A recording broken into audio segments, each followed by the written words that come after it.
পশ্চিমা বিশ্ব চায় আপনি তাদের মতো করে চিন্তা করবেন, তাদের মতো কাপড় পরবেন, তাদের মতো খাবেন, তাদের মতো জীবন যাপন করবেন, তাদের মতো বিয়ে শাদী করবেন, তাদের মতো দিন, তাদের যেমন দিন নাই আপনাদেরও যেন দিন না থাকে। হায়া থাকতে পারবে না, হায়া থাকতে, অর্থাৎ তারা যেভাবে চায় আপনি সেভাবে জীবন যাপন করবেন। আপনারা করছেন? এখন করছেন না বলতেছেন? আমি একটা বলি, আপনারা জানায়েন। আমাদের দেশের নাটক সিনেমা দেখার মতো আছে আর, কিন্তু আমাদের লোকজন দেখছে না। অনেক লোকজন না দেখলে কোটি কোটি টাকার ব্যবসা হয়। নাটক সিনেমার কাপড় আমাদের দেশের সাথে, আমার কালচারের সাথে, আমার ধর্মের সাথে, আমার মোরালিটির সাথে, আমার নীতি নৈতিকতার সাথে আমাদের দেশের নাটক সিনেমা যায় না। এটা হচ্ছে বিভিন্ন ধাপ, আপনি আস্তে আস্তে অগ্রসর হচ্ছেন। আমরা রাত দিন ঘরের মধ্যে কাজ থেকে অফিস থেকে এসে ঘরের মধ্যে যখন ঢুকি আমরা নাটক সিনেমা নিয়ে বসি না? রাতের 3:30 4টা পর্যন্ত করে আমরা এরপরে ঘুমিয়ে যাই। এটা মুসলমানদের রীতিনীতি ছিল না। আমাদের ঘরে আগে আমাদের মা বোনরা নামাজ, দোয়া, কোরআনের তিলাওয়াত সবকিছু করতো, এখন আছে? নাই। আমরা সকাল বেলায় উঠে মসজিদে গিয়ে কোরআন শরীফ শিখতাম, এখন আছে? মোস্টলি উঠে গেছে, ইল্লা মাশাআল্লাহ, ইল্লা মাশাআল্লাহ। আমরা এখন আর শুটকি দিয়ে তরকারি আমাদের ভালো লাগে না, বার্গার খেতে পছন্দ করি, পিজা খেতে পছন্দ করি। আমাদের গ্রাম থেকে গ্রামান্তরে চিকেন ফ্রাই খেতে পছন্দ করে। কেন? কারণ টিভি সিনেমার মধ্যে সে এগুলাই দেখে, অ্যাডভার্টাইজের মধ্যে সে এগুলাই দেখে। পুরা জাতির একটা মাইন্ডসেট তৈরি হয়েছে, সেই মাইন্ডসেটের মধ্যে জাতি 10% মুসলমান, 90% আমেরিকান। 10% মুসলমান, 90% আমেরিকান। কাপড়ে চোপড়ে, কথাই বার্তায়, চুলের স্টাইলে, বুঝতে পেরেছেন? আচ্ছা, কিন্তু তাদের নীতি নৈতিকতা নিতে পারি নাই। কথা বলি তো মিথ্যা বলি, ওয়াদা করি তো ভঙ্গ করি, ঝগড়া হলে আমরা গালিগালাজ করি, এর পরবর্তীতে আগুনের গোলা এটার ভিতরে নিয়ে হাঁটি, এখান থেকে চন্দনাইশ বাজারে যাওয়া পর্যন্ত 10 জনের লগে ঝগড়া করি। ঠিক আছে? মুখ হেন কোনো গীবত, হিংসা, হাসদ আপনারা করি না? আমরা করি না? সামগ্রিক ভাবে বলেন তো দেখি, এটা কোনো কিছু মুসলমানের সাথে যায়? এখন আমি যদি লাখ বলি আমি আশিক রাসূল, আল্লাহর ওয়াস্তে এগুলা বলিয়েন না। তাসাউফ পড়েন, সুফিবাদের কিতাব পড়েন, গাজালির কিতাব পড়েন, এই জবান বন্ধ হয়ে যাবে। আমাদের অসম্ভব দুঃখের বিষয়, এটা আমরা দুর্ভাগা, আমাদের কোন আহলে সুন্নাত ওয়াল জামাতের মাদ্রাসার মধ্যে সুলুক এবং তরিকত, তাসাউফের কোনো কিতাব পড়ানো হয় না।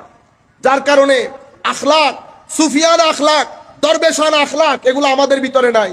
আমার ভিতরে হিংসা, অহংকারে ভর্তি। কেন? কারণ আমি যেই জিনিসগুলো পড়ার মাধ্যমে মানুষ হিংসা, অহংকার থেকে মুক্তি পায়, সেগুলো তো আমরা পড়ি নাই। কারির তরিকতে কাদেরিয়া দাবি করি, কারো ঘরের মধ্যে গুনিয়াতুত তালেবিন নাই। প্রত্যেক মাসে গিয়ারবি শরীফ করি, কোন গিয়ারবি শরীফের মধ্যে হুজুর গৌসুল আজমের একটা কিতাব আধা ঘন্টার দরজ দেই না। ফতহুর রাব্বানি আছে, ফুতুহুল গায়েব আছে, সিররুল আসরার আছে, আত-তারিক ইলাল্লাহ আছে, এত কিতাব, বিশেষ করে গুনিয়া আছে, এত কিতাব হুজুর গৌসুল আজম লিখে গেছেন। বড় থেকে ছোট এত গিয়ারবি শরীফ, কোথাও হুজুর গৌসুল আজমের কোনো তালিমাত নাই। আমরা কি হয়েছে? কাপড়ে চুপড়ে মুসলমান হয়ে গেছি। আমি হয়ে গেছি কাপড়ে চুপড়ে খতিব। কাপড়ে চুপড়ে টাকা থাকলে 2 মিনিটে কিনে ফেলছি না, কিনি, কিন্তু দিয়ে দেয় একজনে, ইয়া আইসি পর্যন্ত 12 না 13 জিবাই দিয়ে বোধ আল্লাহর মেহরবানি, এতে আর বোধ মহব্বতের মানুষ। তো এটা কিনে ফেলছি। এখন আপনারা দেখতে বুজুর্গের মতো লাগে না? মনে রাখবেন, আপনাদের কাছে বুজুর্গ আল্লাহ না জানে আল্লাহর খাতার মধ্যে আমার নাম কোন লিস্টের মধ্যে লেখা আছে। বুঝতে পেরেছেন? সম্মানিত উপস্থিতি, তো নবী করিম সাল্লাল্লাহু আলাইহি ওয়াসাল্লাম যখন আমাদের উম্মতের পতন হলো, আমার নবীকে টার্গেট করে সমস্ত ষড়যন্ত্রর ভিত্তি স্থাপন করা হলো আমার নবী সাল্লাল্লাহু আলাইহি ওয়াসাল্লামকে টার্গেট করে। কিভাবে সংক্ষিপ্ত আকারে বলছি আর কি। এটা কে করেছে, কোত্থেকে এসেছে, কিন্তু এই ভাষা তো মুসলমানের হইতে পারে না।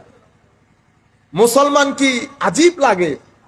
আমি যদি কোরআনের একটা ভুল করি, যদি বলি যে কোরআনের এই আয়াতের মধ্যে ভুল আছে, আমি এখান থেকে সম্মান নিয়ে যেতে পারবো? আমি যদি এই কথা আমার ভাইরা যারা আমাদের এখানে কওমি মাদ্রাসা আছে, আমি যদি মাদ্রাসার ময়দানে আমি যদি একটা বলি কোরআনের শব্দের মধ্যে ভুল, আমাকে মাদ্রাসা থেকে বের হতে দিবে? আচ্ছা, কোরআনের মধ্যে ভুল কিন্তু মাদ্রাসা থেকে বের হতে দিচ্ছে না, আর আমার নবীর মধ্যে ভুল, আমার নবীর মধ্যে ভুল আছে এটা বলে আপনি এখনো ফেকার শাইখ রয়ে গেছেন। মানে কোরআনের মধ্যে ভুল বললে আপনি আমার এখান থেকে বের হইতে দিতেছেন না। আমি কিছু বলি নাই, শুধু শাব্দিক একটা ভুল আছে বলছি। আর আপনি যে এখানে বসে আমার নবী সম্পর্কে এত কথা বলতেছেন, তো কোরআন কার উপর নাজিল হয়েছে? আপনার উপর। কার উপর? কোরআন যেই নবীর উপর নাজিল হয়েছে সেই নবীর ব্যাপারে আপনি এত বিয়াদবি করছেন, তবু আপনি শাইখুল হাদিস রয়ে গেছেন। আর আমি কোরআনের একটা শব্দের মধ্যে ভুল আছে বলে আমি খেয়ে গেছি মাইর। তাইলে আপনারা কি করলেন? ডিফারেন্সিয়েট করলেন কোরআনের উপর আর আমার নবীর উপর। আমার নবীর সাথে এক ধরনের ডিলিংস, কোরআনের সাথে আরেক ধরনের ডিলিংস। এখান থেকে নেফাকতের জন্ম। কিসের জন্ম? নিফাক, মুনাফিকির জন্ম। সেই কারণে আমার আল্লাহ মুনাফিকির মানসিক অবস্থা, যেটাকে আমরা বলি সাইকোলজিক্যাল আসপেক্ট, মানে তাদের মানসিক অবস্থা বর্ণনা দিয়েছেন কোরআন। এটাকে বলে মাইন্ডসেট। কি? ওয়াইজা কিলা লাহুম তাআলাউ ইলা মা আনজালাল্লাহু ওয়া ইলার রাসূল। হাবিব, যদি তাদেরকে বলা হয় তাআলাউ, এদিকে আসো, আসো। কোথায়? ইলা মা আনজালাল্লাহ, যেটা আল্লাহ নাজিল করেছেন, মানে কোরআনে পাক। ওয়া ইলার রাসূল, এবং রাসূলে পাকের দিকে। রাআইতাল মুনাফিকিনা ইয়াসুদ্দুনা আনকা সুদুদা। আপনি দেখবেন মুনাফিকরা আপনার থেকে দূরে দূরে থাকে। তাইলে মুনাফিকের সম্পর্ক সমস্যা কোরআনের সাথে হচ্ছে না, কার সাথে হচ্ছে? নবীর সাথে। সেই কারণে ঈমান, কুফর, নিফাক তিনটার প্রাণ কেন্দ্র হচ্ছে রাসূলুল্লাহ সাল্লাল্লাহু আলাইহি। কারণ কুফরের মধ্যেও আল্লাহ নিয়ে সমস্যা নাই, নিফাকের মধ্যেও আল্লাহ নিয়ে সমস্যা নাই। তিনটার প্রাণ কেন্দ্র রাসূলুল্লাহ, তিনটার প্রাণ কেন্দ্র রাসূলুল্লাহ। এরপরে আল্লাহ আবার সূরা মুনাফিকুন, সূরা মুনাফিকুন, সূরা কাফিরুনের মধ্যে আয়াত কয়টা? কুল ইয়া আইয়ুহাল লা আ'বুদু মা তা'বুদুন, দুইটা। ওয়ালা আনতুম আবিদুনা। আচ্ছা, আপনারা পড়েন, সময় ইয়া করে লাভ নাই। 4-5টা তো সংক্ষিপ্ত সূরা। সূরা মুনাফিকুনের মধ্যে আয়াত কয়টা? সূরা মুনাফিকুন সূরা কাফিরুনের মতো 12-14টা সূরারে গিলে খেয়ে ফেলতে পারবে। তো এখন আল্লাহকে জিজ্ঞেস করতে ইচ্ছে করে না, আল্লাহ কাফিরুনকে এত ছোট করে ফেললেন, মুনাফিকুনকে এত বাড়াই কেন ফেললেন? তাইলে বোঝা যাচ্ছে কাফেরের চেয়ে মুনাফিক ডেঞ্জারাস বেশি। কাফেরের চেয়ে মুনাফিক ডেঞ্জারাস বেশি। নতুবা মুনাফিকুন, সূরা মুনাফিক বললে হইতো না? কোরআনের মধ্যে সূরা মুমিনও আছে তো, হ্যাঁ? তো এখানে শুধু মুনাফিক বললে তো হতো। কি বলেছে? মুনাফিকুন। কয়েকজন না, বহুত আছে, বহু আছে, বহু। এখন তাদের সাইকোলজি বর্ণনা দিচ্ছে। হাবিব, তাদের মুখের জবান, তারা ঘোষণা দিবে তো, নাশহাদু ইন্নাকা লা রাসূলুল্লাহ, আমরা ঘোষণা দিচ্ছি, সাক্ষী দিচ্ছি আপনি অবশ্যই আল্লাহর রাসূল। দেখছেন, এই কথা যদি কেউ কাউকে বলে, কোন ব্যক্তি অস্বীকার করবে যে সেই ব্যক্তি মুসলমান? কেউ অস্বীকার করতে পারবে না। কেননা কসম করে তাকিদ দিয়ে বলছে আপনি অবশ্যই নবী। কিন্তু আমার নবী বলছেন, হাবিব আমি জানি আপনি রাসূল, আমি এও জানি তারা মিথ্যাবাদী। কেন? এখন আমার নবী, আমার আল্লাহ বলছেন, আবার ওই আয়াতের প্যাটার্ন, ওয়া ইযা কিলা লাহুম তাআলাউ ইয়াস্তাগফির লাকুম রাসূলুল্লাহ লাওয়াউ রুউসাহুম ওয়া রাআইতাহুম ইয়াসুদ্দুনা ওয়া হুম মুস্তাকবিরুন। হাবিব, ওয়া ইযা কিলা লাহুম, যখন তাদেরকে বলা হয় তাআলাউ, আসো, কোথায়? তাআলাউ ইয়াস্তাগফির লাকুম, মানে রাসূলে পাকের কাছে আসো।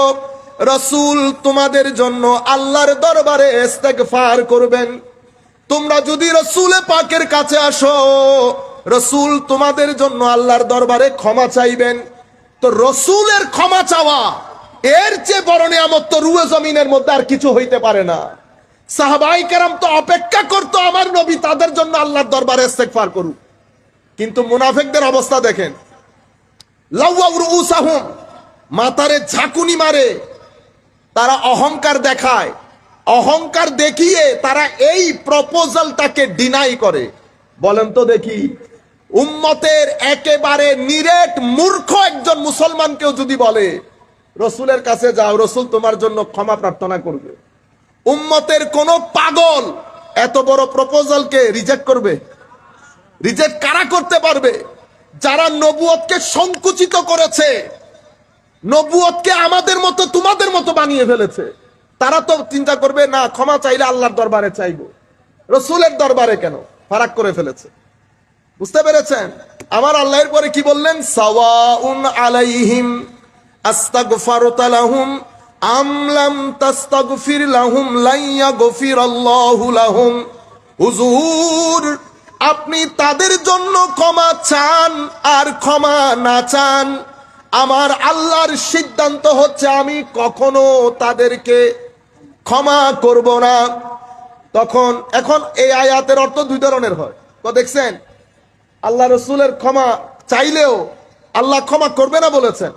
দেখছেন কি ব্যাখ্যা করে? আমরা বলতেছি বেটা, আমার নবীকে আল্লাহ বলতেছেন হাবিব, শানের সালতে বিয়াদবি হয়েছে, আপনি যদি তাদের জন্য ক্ষমা চানও আমি তাদের জন্য কোনো ক্ষমা রাখি নাই, আমি তাদেরকে ক্ষমা করব না। এটা তো শানের সালতকে উপরে তুলছে, তুমি নিচে নামাইতেছো কেন? আপনারা বুঝতে পেরেছেন? আমি আপনাদেরকে বুঝাতে চাচ্ছি, মুনাফিকরা শানে রেসালতে বিয়াদবি করার কালচার জারি করেছে।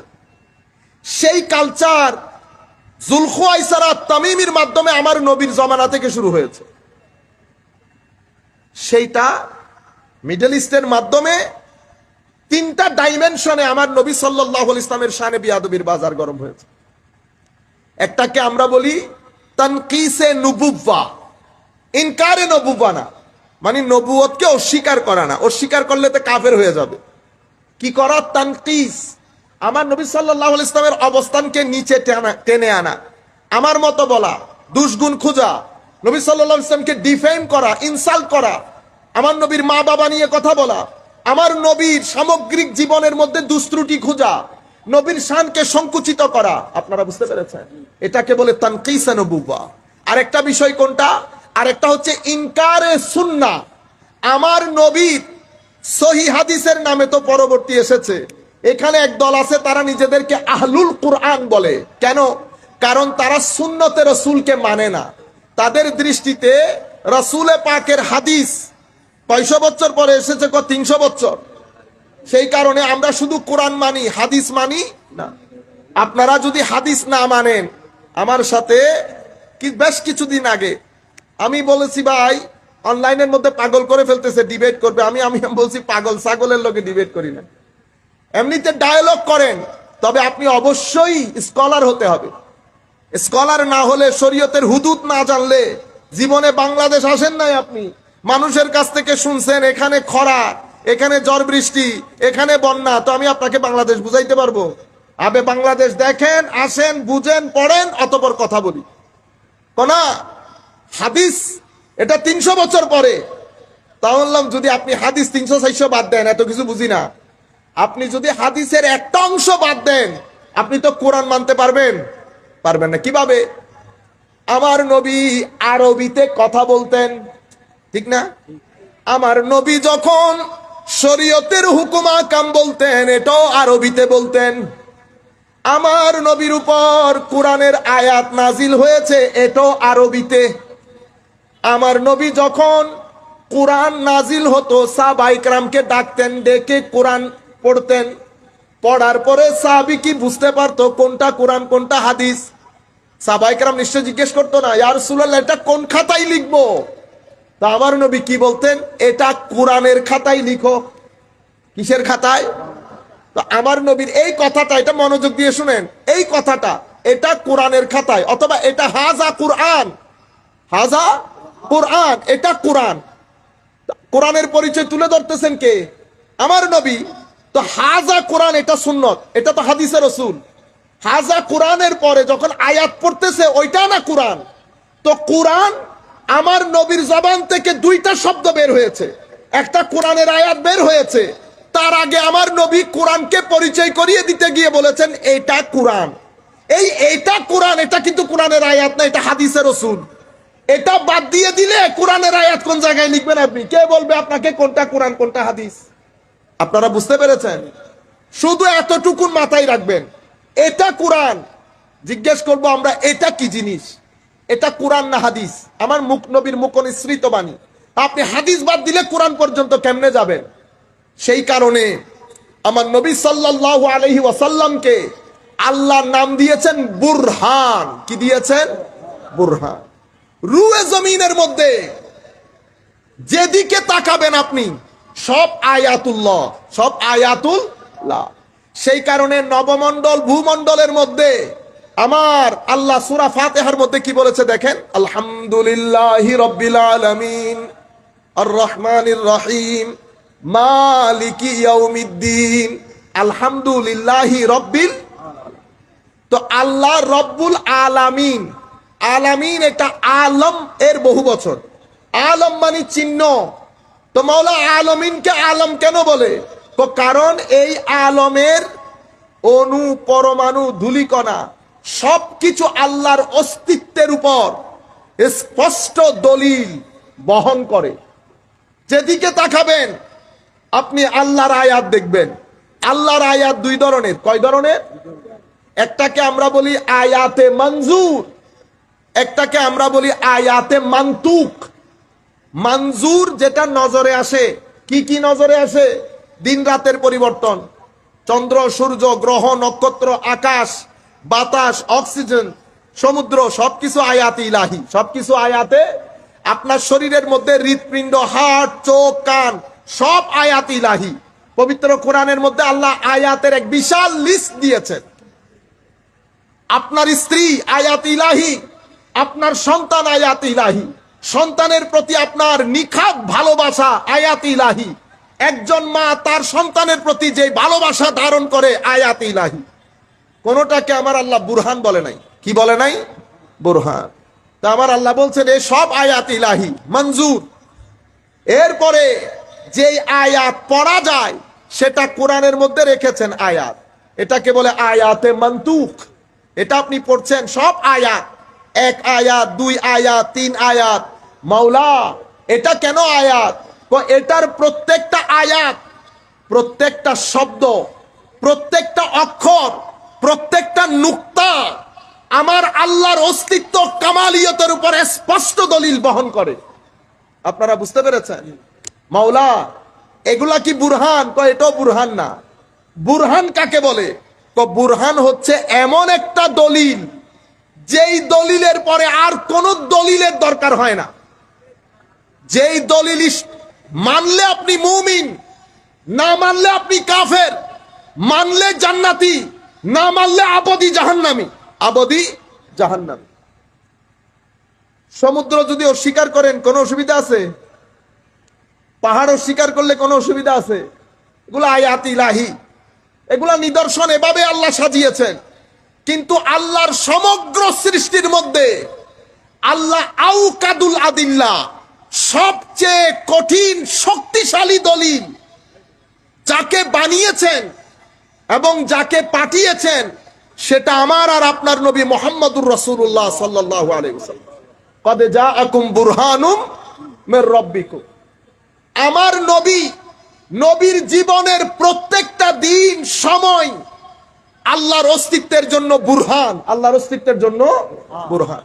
শুধু ওই 23 বছর না, আমার নবী হযরতে মা মেনার ঘরে আসার পর থেকে শিশু, অতঃপর যুবক, অতঃপর পরবর্তী সময়কাল, কখনো ঘরে, কখনো বন্ধুদের সাথে খেলছে, কখনো ব্যবসায়িক ট্রিপের মধ্যে দেশের বাইরে গেছে, কখনো ব্যবসা করছে, কখনো মানুষের সাথে কথা বলছে, কখনো স্ত্রী হিসেবে কাউকে গ্রহণ করেছে, সংসার করেছে। আমার নবীর 63 বছরের জীবনের প্রত্যেকটা দিন, প্রত্যেকটা মিনিট, প্রত্যেকটা ক্ষণকে আল্লাহ রাব্বুল আলামিন বুরহান বানিয়েছেন আল্লাহর জন্য। কি বানিয়েছেন? একটা ক্ষণ যদি আরবের কাফের মুশরিক পাইতো যেটা কমপ্লেইন করার মতো, তারা আমার নবীর নবুয়ত মানতো? তারা তো 2 সেকেন্ড পর পর দেখাইতো তুমি না ওই দিন ওই কাজ করেছো।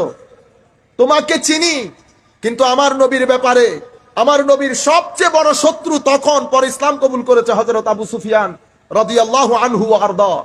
উনি নাজ্জাশীর দরবারে যখন গেছেন, নাজ্জাশী জিজ্ঞেস করছে, সুফিয়ান সব কথা রাখো, তুমি এতটুকুন বলো উনি ব্যক্তি হিসেবে কেমন? তখন সুফিয়ান বলতেছেন রাদিয়াল্লাহু আনহু, ও দেখেন আমাদের সাথে বিভিন্ন বিষয়ে মতপার্থক্য আছে, উনি আমাদের পূর্বপুরুষের ধর্ম নিয়ে টান দিয়েছে, এটা আপন জায়গায়। যদি আপনি ওনার ব্যক্তিত্ব সম্পর্কে জিজ্ঞেস করেন তো আমি বলবো ওনার মতো মানুষ আবু সুফিয়ান তার চোখে কখনো দেখে নাই। আবু সুফিয়ান কখনো তার চোখে দেখে নাই। এমন ব্যক্তি কে? নবী করিম সাল্লাল্লাহু আলাইহি ওয়াসাল্লাম। যেহেতু আমার নবী বুরহান, সেই হেতু আমার নবীকে আল্লাহ যখন সূরাতুত তাওহীদের মধ্যে, সূরা ইখলাসের মধ্যে তাওহীদের বর্ণনা দিচ্ছেন, আমার নবীকে দিয়েই আল্লাহ তাওহীদের সূরা শুরু করেছে। কি বলেছে? কুল হুয়াল্লাহু আহাদ। আমার নবী হচ্ছেন কুল, হাবিব আপনি বলেন। কেন বলতে হবে? বলতে হবে এই কারণে, আমি হচ্ছি হুয়া। আমি কি? হুয়া। হুয়াকে যাকে আপনারা, আমি যদি জিজ্ঞেস করি আপনার সাথে কথা বলি তো আমি আপনাকে বলবো আপনি, তুমি। কিন্তু আপনার ছেলে বা ভাই যেটা এখানে আসে নাই, ওনার সাথে যখন কথা বলবো ওনার ব্যাপারে, তো আমি কি বলবো? তুমি বা আপনি। তখন কি বলবো? তিনি, সে। কেন? কারণ তিনি এখানে নাই, অনুপস্থিত। তো যিনি অনুপস্থিত তাকে দেখা যায় না, তার কথা শোনা যায় না, ছোঁয়া যায় না। তো আল্লাহ পুরা সৃষ্টি জগতের মধ্যে আমাদের জন্য, যেহেতু আল্লাহর কোনো মেসাল নাই, আল্লাহর কোনো মতো নাই, আল্লাহ ধরা ছোঁয়ার বাইরে, চোখ কান নাক কোনো কিছু দিয়ে আল্লাহকে আপনি আয়ত্তে আনতে পারবেন না। সেই কারণে আল্লাহ হচ্ছেন হুয়া। আল্লাহ কি? হুয়া। সে যেহেতু হুয়া, তো আমার আল্লাহ নিজে কথা বলছেন না, আরেকজনকে দিয়ে বলাচ্ছেন।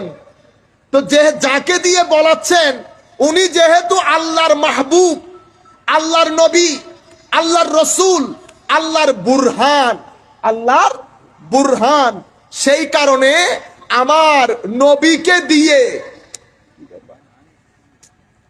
সালাতুন ইয়া রাসূলুল্লাহ আলাইকুম সালামুন ইয়া হাবিবাল্লাহ আলাইকুম। সম্মানিত উপস্থিতি, আমরা তো এখন শেষ করব, তবে আপনাদেরকে একটু রিকোয়েস্ট করি, ওলামায়ে কেরাম যখন তাকরীর করবেন আপনারা অনেক বেশি উঠানামা যদি করেন, শ্রোতারা ওদিকে তাকিয়ে থাকে, এটা মাইন্ডসেটে অনেক ডিস্টারবেন্স হয়। সুতরাং আপনারা উঠা নামা, অনেক বেশি কথাবার্তা বলা, এগুলো বন্ধ করলে ভালো হয়। বলতে চাচ্ছিলাম, তাইলে কয়টা জিনিস পেলেন? উনি বুরহান। বুরহান হিসেবে সূরা ইখলাসের শুরুতে আল্লাহ আনছেন। তো সূরা ইখলাসের শুরুতে আল্লাহ রেসালত দিয়ে শুরু করলেন, আপনি এখন নারাই তাকবীর বলে রেসালত বলেন না। আল্লাহ সূরা তাওহীদের মধ্যে রেসালত দিয়ে শুরু করেছেন, আপনি মাহফিলের মধ্যে লিল্লাহি তাকবীর আল্লাহু আকবার পরে কই? কালমার মধ্যে রাসূল, সূরা ইখলাসের মধ্যে রাসূল, সূরা ফাতিহার মধ্যে রাসূল নাই? আছে? আসেন দেখাই কেমনে আছে। সূরা ফাতিহা এটা কোরআনের আয়াত, ঠিক না? কোরআন হচ্ছে আয়াতে মন্তুক। আয়াতে মন্তুক মানে যেটা পড়া যায়। তো যেটা পড়া যায় সেটার শুরু আলহামদুলিল্লাহ। এখন আমার নবীকে জিজ্ঞেস করতেছেন, ইয়া রাসূলুল্লাহ আয়াতে মন্তুক তো আলহামদুলিল্লাহ দিয়ে শুরু হয়েছে, আয়াতে মনজুর যা আল্লাহ সৃষ্টি করেছেন আল্লাহর দলিল হিসেবে, হুজুর দলিল হিসেবে যত জিনিস সৃষ্টি করেছে সবচেয়ে প্রথমে আল্লাহ কাকে সৃষ্টি করেছে? মন্তুক তো সূরা ফাতিহা এসে গেছে। হুজুর পৃথিবী নবমণ্ডল ভূমণ্ডলের সূরা ফাতিহাকে আমার নবী বলছেন আল্লাহ সর্বপ্রথম তোমার নবীকে সৃষ্টি করেছে। তাহলে মন্তুক কি দিয়ে? সূরা ফাতিহা দিয়ে। মনজুর কি দিয়ে? হুজুরকে দিয়ে। তো আল্লাহ মন্তুকের মধ্যে পরে বলছেন রব্বুল আলামিন, মনজুরের মধ্যে হুজুরকে বলছে রহমাতুল লিল আলামিন। আপনারা বুঝতে পেরেছেন? তো এই জিনিসটা যেটা আপনাদেরকে বুঝাইতে চাচ্ছি, একটা পয়েন্ট আপনারা বুঝেন, তানকিসে নবুওয়ার একটা বড় বড় কঠিন বিপদ আমাদের সম্মুখে, সবাই মিলে একসাথে করছে এটা। আরেকটা হচ্ছে আমার নবীর হাদিসকে অস্বীকার করা। আর একটা হচ্ছে আমার নবীর খতমে নবুয়তকে অস্বীকার করা, মুনকিরিনে খতমে নবুওয়া। আমার নবীর খতমে নবুয়তকে অস্বীকার, নবীর হাদিসকে অস্বীকার। আর এখানে কেউ হাদিসকে অস্বীকার করছে না, নবীকে শেষ নবী হিসেবে মানছে, কিন্তু নবীকে নামাইতে নামাইতে নিচে নামাই আনছে। আমার মতো তোমার মতো যার যা মন চাই বলছে। সম্মানিত উপস্থিতি, আমি শুধু নবুয়তের অর্থ বলে শেষ। নবী আপনি সংবিধান, আপনি আমাদের অভিধান, আরবি অভিধান, তাহজিবুল লুগা হোক, সেহা হোক, লিসানুল আরব হোক, এর পরবর্তীতে আমাদের আকীদার কিতাব শারহে তাফতাজানি হোক, শারহুল মাওয়াকিফ হোক, কাজী আয়াজের শেফা শরীফ হোক, ইবনে তাইমিয়ার আন-নুবুওয়াত হোক, যেই কোনো কিতাবের মধ্যে আপনি দেখবেন তো নবুয়তের অর্থ কি, নবীকে নবী কেন বলা হয়। কোন নবুয়ত শব্দটি মূল শব্দ হয় হামজা দিয়ে অথবা হামজা ছাড়া, মাহমুজ বেগাইরে হামজা, মানে হয় হামজা দিয়ে নাবা আ, নাবা, অথবা হামজা ছাড়া নাবা আ, নাবুয়াতুন, নাবা আ। তো নবী শব্দটা হয় মূল শব্দ হামজা দিয়ে অথবা হামজা ছাড়া। যদি হামজা দিয়ে হয় এটার অর্থ কি হবে, নাবা থেকে যদি নবী হয়, মাদ্রাসার ছেলেরা বুঝবে। নবীকে আমরা কি বলবো, নাবা শব্দের অর্থ হচ্ছে সংবাদ। কিসের সংবাদ? অদৃশ্যের। তো সেই হিসাবে নবী যদি আমরা ফাইল বমানা ফাইল ধরি, তাইলে আমরা নবী শব্দের অর্থ করতে হবে কি, মুনাব্বি, যিনি গায়েবের সংবাদ অদৃশ্যের জ্ঞান দান করেন। তো যিনি অদৃশ্যের জ্ঞান দান করেন উনি অদৃশ্য বিষয়ক বিশেষজ্ঞ হতে হবে না? হ্যাঁ, তাইলে নবী মানি যিনি অদৃশ্য বিষয়ক বিশেষজ্ঞ। আর ফাইল বামানা মফউল ধরলে নবী শব্দের অর্থ হবে মুনাব্বা, মানে যাকে আল্লাহ গায়েবের জ্ঞান দিয়ে ভরপুর করে দিয়েছেন। বুঝতে পেরেছেন? নবী। তাইলে নবী কাকে বলে? নবী সেই মহান সত্তা যিনি পঞ্চ ইন্দ্রিয়ের বাইরে যা কিছু অদৃশ্যের মধ্যে আছে সবকিছু তার সম্মুখে দিনের আলোর মতো পরিষ্কার, তাকে নবী বলে। তাকে নবী বলে। নবী শব্দের আরেকটা হামজা ছাড়া হলে কি হবে, তো হামজা ছাড়া হলে এটার অর্থ হবে আল ইরতিফা, সুউচ্চ, বুলন্দ, উপরের। কেন?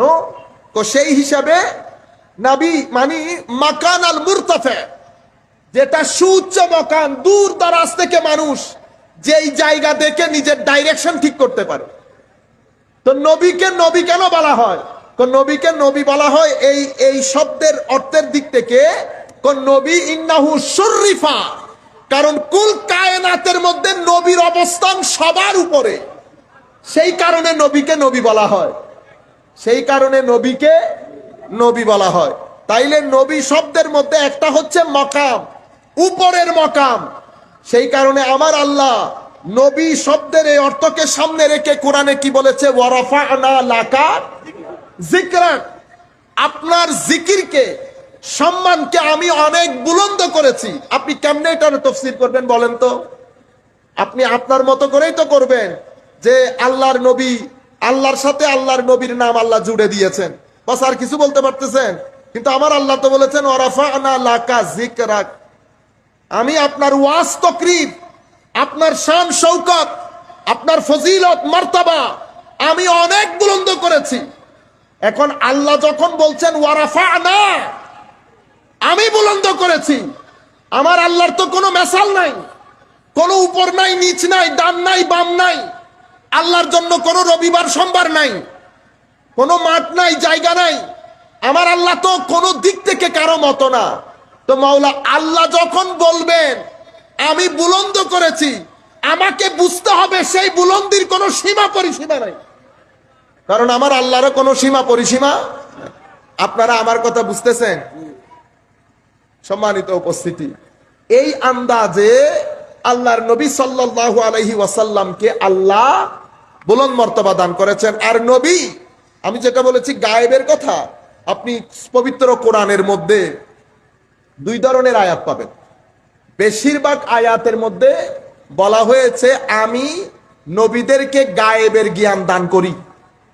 কারণ গায়েবের জ্ঞান দান করা ছাড়া তো নবী হতে পারবে না। নবী শব্দের অর্থই তো গায়েবের খবর দেনেওয়ালা। আপনারা বুঝতে পেরেছেন? কিছু জায়গার মধ্যে আল্লাহ বলেছেন গায়েব আল্লাহ বাদে কেউ জানে না। আপনি মিট উইথ কেমনে করবেন?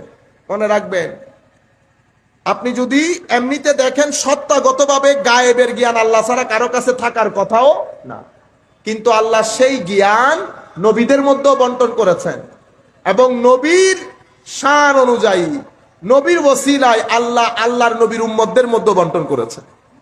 এটা একটা জ্ঞান, খাস জ্ঞান। এই জ্ঞান আমরা কখন এটাকে পরবর্তী যুগে যখন নবী ছাড়া অন্যান্যদের কাছে এই জ্ঞান আসে, আমরা তখন এটাকে কাশফ বলি, এলহাম বলি, এলমেলুদুন্নি বলি। আল্লাহ রাব্বুল আলামিন আমাদের হামি ও নাসির হোক। মওলাই করিম আমাদেরকে কবুল করুক। আপনাদের কাছে শুধু আমার বিনয়ের সাথে অনুরোধ, আপনারা অনেক বেশি রিয়ালিস্টিক হওয়ার চেষ্টা করবেন। আপনারা আগের মতো ভাগদৌড় কাজের ক্ষেত্রে কোনো কম্প্রিহেন্সিভনেস নাই। আপনাদেরকে আল্লাহ ব্রেইন দিয়েছেন, ব্রেইন ইউজ করেন। সব জায়গায় ঠিক বলে চিল্লানি দিয়েন না আল্লাহর ওয়াস্তে। এটা আপনার দায়িত্ব না, আপনার কাজ না। আপনারা বুঝতে পেরেছেন? এগুলা আমাদের, আপনি এখানে আসবেন, এটা শিখবেন, সবকিছু নোট করেন কে কি বলছে না বলছে। এখানে আল্লাহ সওয়াব দান করবেন, ছাত্র হিসেবেও আল্লাহ কবুল করবেন, ছাত্র হিসেবেও কবুল করবেন। আপনারা মিশনটা বোঝার চেষ্টা করেন, আপনার মিশন কি, সেই মিশনের জন্য আমি কতটুকুন প্রস্তুত, আমার মূলনীতি কি, আমি কি চাচ্ছি, আমার সাথে সমাজের অন্যান্য মিশনের মধ্যে পার্থক্য কি কি, সেই পার্থক্যগুলো আমি ডিল করব কি করে, আমার সামনে চ্যালেঞ্জগুলা কি কি, সেই চ্যালেঞ্জগুলো একটা একটা করে আমি অ্যানালাইসিস করব। কেউ যদি কোনো সাংবাদিক আপনাকে এসে জিজ্ঞেস করে, বলেন দেখি আপনি ইসলামী আন্দোলন করেন? জি করি। বলেন দেখি ইসলামী আন্দোলন আপনাকে যদি আজকে প্রাইম মিনিস্টার করে দেই, আপনি কি কি পরিবর্তন আনবেন? আপনার ইসলামী আন্দোলনের সাথে আধুনিক আন্দোলনের মধ্যে পার্থক্যটা কোন জায়গায়? আমরা বলতে পারবো না মোস্টলি। এগুলো আমাদেরকে শিখতে হবে, জানতে হবে আমি কে, আমার মূলনীতি কি, আমার সংবিধান কি, আমি কি চাচ্ছি, আমারটা অন্যান্য জিনিসের চেয়ে উত্তম কেন, এগুলো আপনারা শিখবেন, জানবেন। আর এলাকার যারা সাধারণ লোকজন, আমি আপনাদেরকে বিনয়ের সাথে অনুরোধ করব, সুন্নিয়তকে ভালোবাসেন, সুন্নিয়তকে ধারণ করেন, সুন্নিয়তকে আমলি আকারে নিজের জীবনে বাস্তবায়ন করেন। এখান থেকে কথা এখানে শুনলেন, এরে বললেন, ওর থেকে কথা এখানে শুনলেন, এগুলা ছেড়ে দেন আল্লাহর ওয়াস্তে। ফেসবুক কেন্দ্রিক ফিতনা ছড়ানো বন্ধ করে দেন। এগুলা চোখ বন্ধ করলে বুঝতে পারবেন অ্যাকশন কিরকম।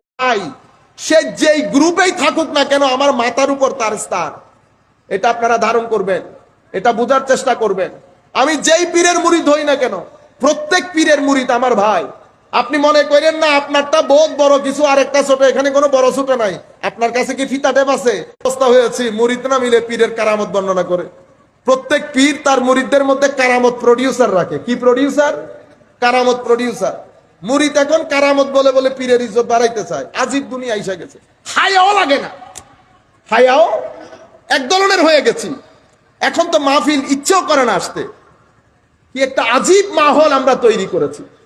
আমরা বলেন তো দেখি, আমরা যারা আহলুস সুন্নাহ আমাদের মিশনের কাজ করি, আমরা কোরআন শরীফ পর্যন্ত পড়া ভুলে গেছি। মসজিদের সাথে আমাদের সম্পর্ক নাই।